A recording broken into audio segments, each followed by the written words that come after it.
Bonjour à tous, je vous retrouve donc comme promis pour une présentation d'un jeu que j'ai reçu du Salon des Arcanes. C'est le Universal Folk Tarot d'Anita Inverarity. Voilà, donc c'est la créatrice. Le jeu est paru chez US Games Systems. Voilà, on reconnaît d'ailleurs l'ouverture ici en biseau, voilà, qui est très très sympa. Voilà, on a un très très beau coffret assez lourd et assez grand. Alors on ne parle pas évidemment d'un coffret tel que celui du tarot Histoire de sorcière, notamment d'Arcana Sacra, mais quand même, il est assez grand. Voilà, il est en anglais, évidemment. Je trouve cette artiste magnifique. Elle fait des choses sublimes. J'ai déjà l'oracle du même nom. Voilà, l'intérieur est bleu nuit. Voilà, tout est vraiment décoré. Hop, voilà. J'espère que vous voyez.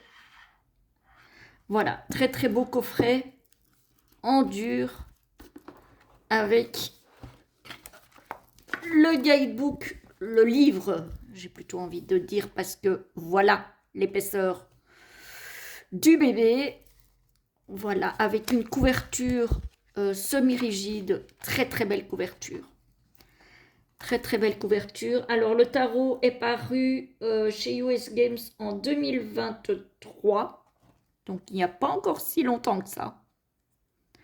Voilà, on a la table des matières, on a une introduction, on a les arcanes majeurs, la suite des coupes, la suite des pentacles, la suite des épées, la suite des bâtons, comment utiliser les cartes, à propos de l'auteur et de l'artiste, parce que c'est la même personne qui a fait le bouquin et les illustrations, et puis on a encore un chapitre supplémentaire, mais je ne sais pas ce qu'ils entendent par là. Ah, voilà, on a des exemples de tirage, les amis. Voilà, tirage à une carte, tirage à 3 cartes, la croix celtique. Voilà, c'est tout. Donc, hyper classique, mais ça a le mérite d'y être. Alors, le livre est en anglais, malheureusement, en couleur, ça c'est parfait. On a, alors, pour les arcanes mineurs, on a le nom de la carte, on a un mot-clé ou un sous-titre, j'ai envie de dire. On a des petits mots-clés ici en petit. On a une description de la carte, les symboliques. Voilà. On a l'élément relié à la carte. Donc les bâtons, c'est le feu. Hein. On a ce que signifie pour ici le roi de bâton, ben, les rois. Donc on dit que c'est le masculin, la personne mature, la personne généreuse, etc. On a aussi tout ce qui est repris sur la carte. Donc on a euh, des mots-clés pour l'Ouroboros, qu'on retrouve sur la carte ici.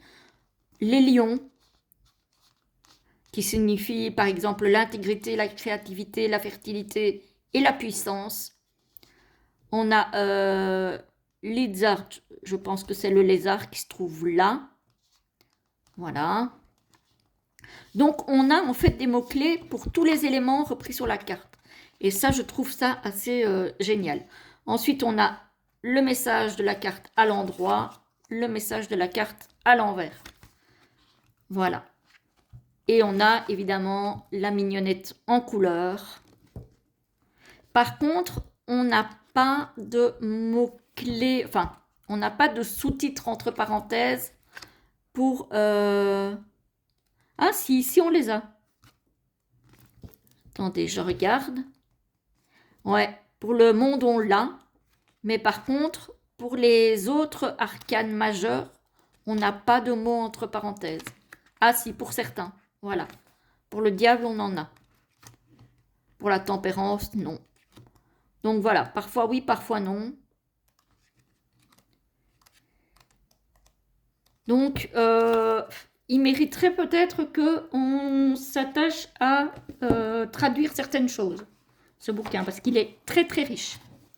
Alors, voici l'intérieur du coffret. Ce que j'aime bien, c'est que l'intérieur ici, il est collé, donc il ne risque pas de partir. On a le petit cordon bleu clair pour sortir les cartes. Alors, les cartes, justement.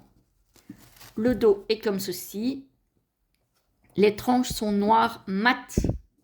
Donc, je pense que ça va tenir dans le temps. C'est un tarot qui est linen. Je ne pensais pas, mais il est de qualité linen. Léger, mais moi, j'aime bien. Et en plus, l'épaisseur des cartes, pour moi, elle est parfaite. Donc, on va découvrir ensemble les cartes. Voilà. Donc, on a le fou, le magicien, la grande prêtresse. Bon, alors là, si je commence déjà à faire des bêtises, les amis, ça va pas le faire. J'ai déjà mis le cordon de telle façon à ce que... Voilà. Donc, la grande prêtresse, l'impératrice. Je trouve que les personnages ont souvent un air un peu tristounet. J'aime beaucoup, hein. C'est coloré, c'est plein de détails. L'empereur, avec le chat. J'aime bien les couleurs qui ont été utilisées dans ce jeu. J'aime bien le fait qu'il y a plein de détails, parce que moi j'adore ça sur les cartes. J'aime bien le chat là, il a l'air de tirer la langue. C'est mignon. Les amoureux.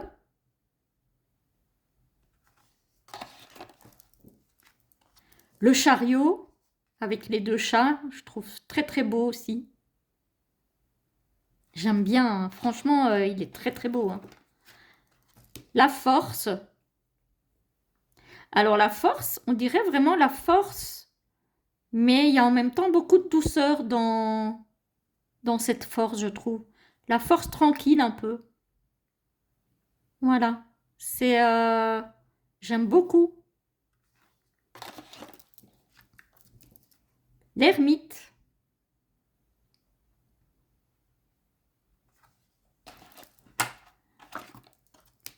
La roue de fortune. Elle est originale, cette roue de fortune. Pour le coup, on dirait qu'elle est sur un manège à la foire un peu. Je sais pas, ça me fait penser un peu ouais, à une nacelle dans une foire. La justice. On a cette balance, hein.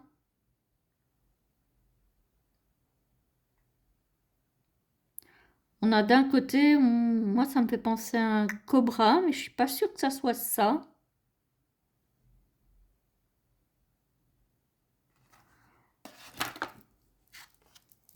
Le pendu.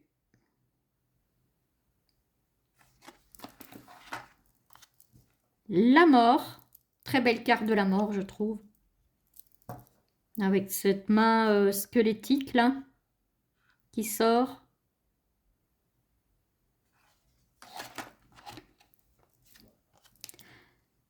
La tempérance. Très jolie carte aussi. Pleine de douceur, je trouve.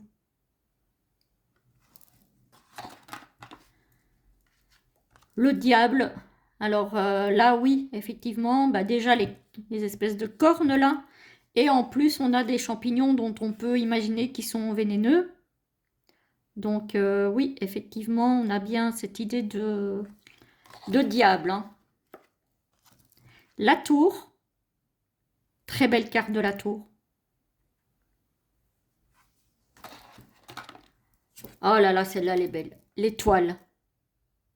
Oh, qu'est-ce que j'aime avec ces colombes. Elle a vraiment une patte particulière, cette artiste, hein. J'aime beaucoup, hein. On peut la reconnaître entre mille, hein. la lune,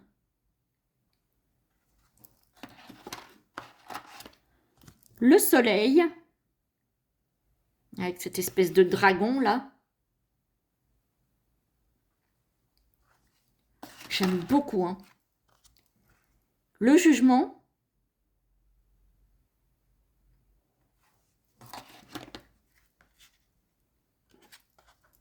Le monde. Elle est magnifique cette carte, on dirait une tapisserie. Moi, elle me fait penser à oui, à une tapisserie, hein. C'est très très beau. J'aime beaucoup. L'as de coupe. Avec ses petites mésanges. C'est tellement joli. Toutes ces fleurs, cette végétation. J'adore, j'adore, j'adore, j'adore. Les amoureux.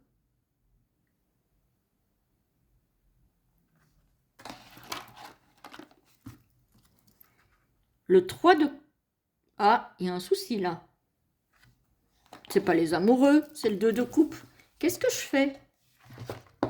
Qu'est-ce que je vous raconte? C'est le 2 de coupe, ça, les amis. Hein. On est bien d'accord. Hein. C'est n'importe quoi. Le 3 de coupe. Attendez, parce que là, j'ai mon tapis qui... voilà. Le 4.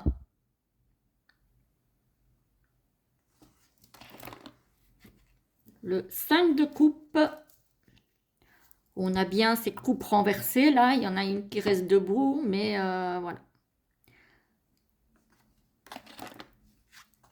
Le 6 de coupe, avec des pies.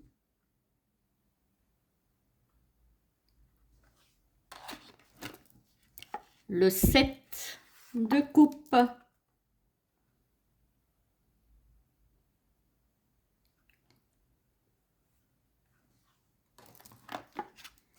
Le 8. On a bien cette idée de tourner le dos aux coupes et d'aller voir ailleurs si il n'y a pas quelque chose de nouveau à vivre au niveau émotionnel. Le 9 de coupe, ça c'est la carte du couvercle du coffret.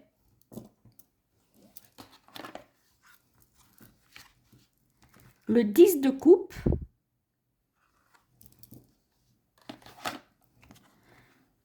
Le page de coupe. Avec ces couleurs turquoises, là, c'est vraiment très très beau. Hein.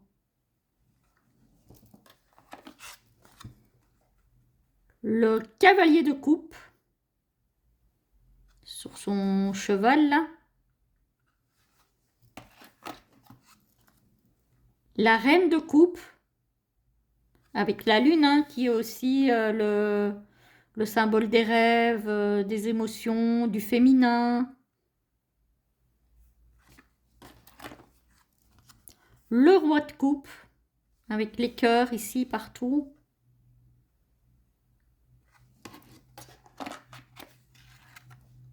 L'as de pentacle, pour le coup, je le trouve très... beaucoup de prestance, cet as de pentacle. Presque comme un roi. Il est très beau. Le 2 de pentacle. Le 3 de pentacle, elle est trop belle. Elle est magnifique. Avec cette végétation, cette chouette, ce chat là. Oh, et ces couleurs, j'adore. J'adore, j'adore, j'adore. Le 4.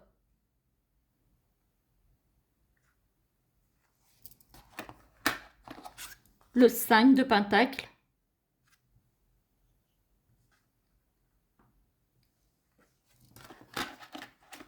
Le 6, elle est très belle aussi.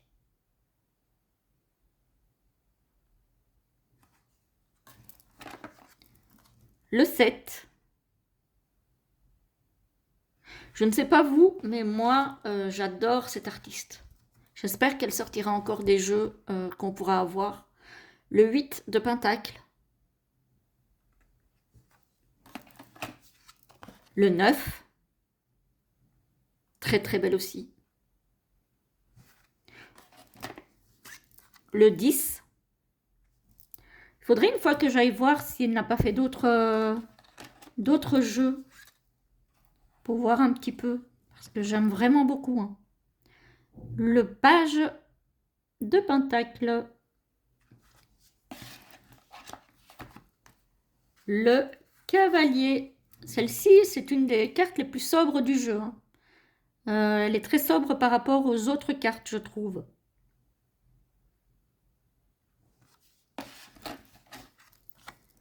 La reine de Pentacle.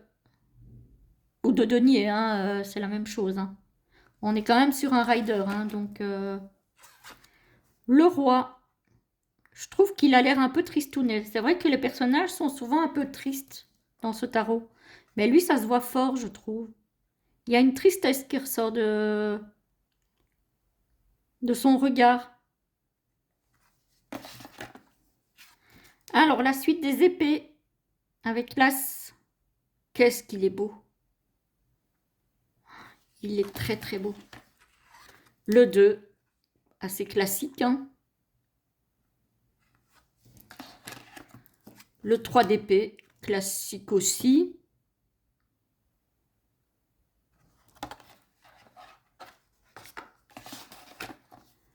Le 4.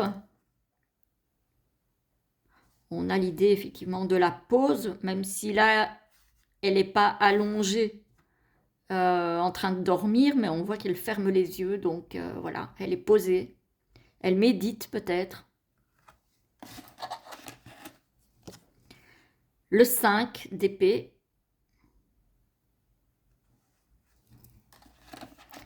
Le 6, ça c'est très classique aussi. Il a embarqué son chat et son chien.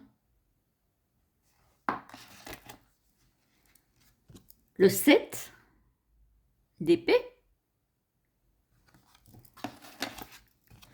Le 8.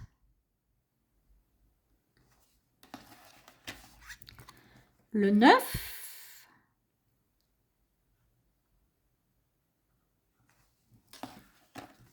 Le 10, tout à fait classique aussi. Le page d'épée, je le trouve très beau aussi. J'aime beaucoup. Le cavalier avec la panthère noire, j'adore. Ça, pour le coup, voilà, moi qui suis une amoureuse des félins, on a plein de chats. Là, on a une panthère. On a une espèce de puma aussi, je pense, pour la force. Vraiment, j'adore. Hein. J'adore et j'adore l'idée justement d'avoir pris une panthère. On voit très très peu ça dans les jeux. J'aime beaucoup. La reine d'épée. Encore des chats. Le roi d'épée. Je le trouve très beau aussi. Et justement, ce chat, je trouve qu'il lui apporte un petit peu de douceur à ce roi d'épée.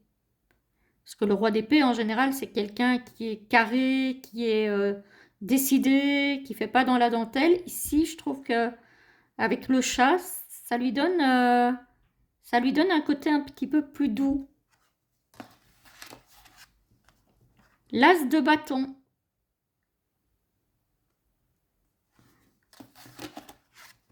Le 2 de bâton.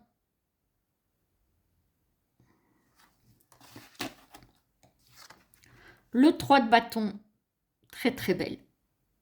Elles sont toutes belles, hein, mais bon, il y en a certaines que je préfère aux autres. Mais elles sont toutes très belles. Hein. Le 4 de bâton. Alors ici, je ne sais pas si c'est une mouette ou un goéland. J'ai plutôt l'impression que c'est un goéland. Faudra regarder dans le livre parce que c'est certainement noté. Le 5 de bâton. Avec un petit lapinou. Il est trop beau ce jeu. Qu'est-ce que je l'adore. Oh, le 6 de bâton. J'adore. Vraiment. Alors, c'est peut-être un art que tout le monde ne va pas aimer. Justement parce que les cartes, il y a beaucoup de détails, il y a certaines personnes qui ont du mal à s'y retrouver, du coup. Je peux comprendre, hein. Moi j'adore ça. Le 7 de bâton.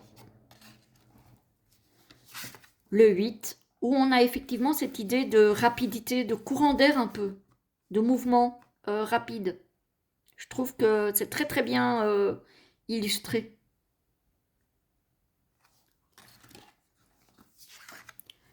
Le 9 de bâton.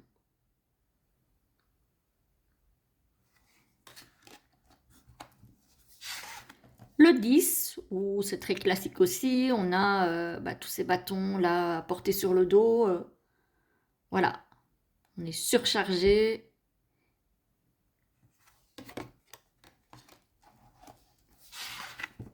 Le page, très très joli aussi.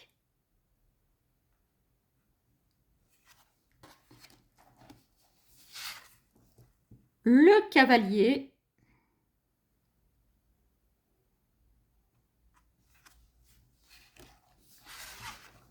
La reine de bâton.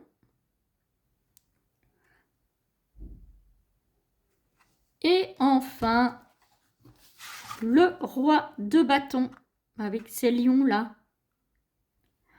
Très très joli, hein. Franchement, c'est un très très très beau tarot. Je l'aime beaucoup. Je ne sais pas si ce sera votre cas aussi. Dites-moi. Dites-moi si vous l'avez, si vous l'utilisez beaucoup, si vous le trouvez facile d'accès ou pas, d'ailleurs. Si vous avez traduit le livre ou si vous vous en passez. Dites-moi tout ça en commentaire. Moi, en tout cas, j'espère que la vidéo vous a plu. Je vous souhaite une très belle journée ou une très belle soirée, suivant le moment où vous regarderez la vidéo. Et j'enchaîne avec la troisième et dernière présentation. À très bientôt!